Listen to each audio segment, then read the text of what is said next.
سلام دوستان، امیدوارم که حالتون خوب باشه و ایام به کامتون باشه. من امروز میخوام که موهای خود درست کنم. بعد گفتم از اونجایی که میخوام موهای درست کنم یه ویدیو بگیرم، شاید این کلیپ به درد شما بخوره و بتونید ازش استفاده کنیم. اول کار ما نیاز داریم که ریشه موها رو پوف بدیم. من از چیز استفاده میکنم، شامپوی خشک از این مارک. بعد میزنیم به ریشه های موهای خود که ریشه موهای من پف کنه و اینکه از چربی جلوی موهای من چربی سر جلوگیری کنه. اوکی، همینجور لایه لایه باز میکنم. بعد اینکه اسپری میکنم، وقتی اسپری میکنی حتی باعث میشه که طولانی مدت اسپری موهایش ما بکنه. قسمت جلوی سر با پشت سر جدا میکنم.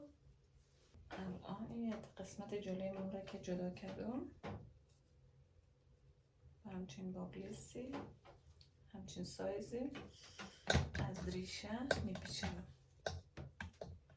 و نگه میدارم که درش میارم با پای گیره ها مو را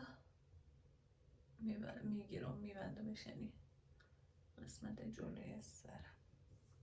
اوکی، الان این قسمت جلوی سر به دو قسمت تقسیم میکنم. بعد اینم در نظر داشته باشید که بابلیس زیر مو باشه، اینجوری باعث میشه که ریشه مو پف کنه. و بابلیس یکم بالاتر از حد ریشهش میگیرم که ریشه من یکم پفدار باشه. بعد مو رو دارم بالاتر ببندمش که میخوام لایه بعدی رو بپیچم دو گیر نکنم.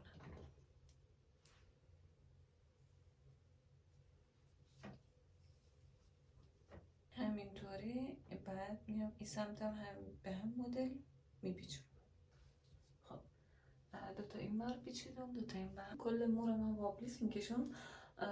نیازم نیسته که همه لایه ها قشنگ بابلیس کشیده باشه.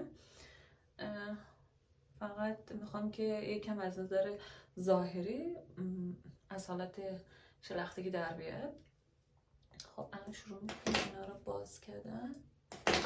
فرای جلوی مو رو با یه شانه دندان درشت مو رو باز میکنم. این حالت اینجوری رو. بعد یه نکته دیگه، اگه میخواین این قسمت موج جلوی سر شما بیشتر بمانه، اسپری از بالا نزنید، چون وقتی اسپری از بالا میزنید مو میخوابه. اسپری از پایین مو، یعنی قسمت پایین اسپری کنید. ببین من لایه‌ها اگه میخواین خیلی تمیز باشه شانه میکشید، نه که در غیر این صورت اصلا نیازی نیست. میخواین نچرال تر باشه همینجوری باز میکنیدش. بعد میبینید من انگشت خور میذارم این پایین، یه دوتا پیس میزنم که نگه داره. مورد علاقه از من که همیشه این استایل دوست دارم، مخصوصا این جلو مو رو خیلی دوست دارم و همیشه اکثر اوقات این مدلی موهای خود رو درست میکنم.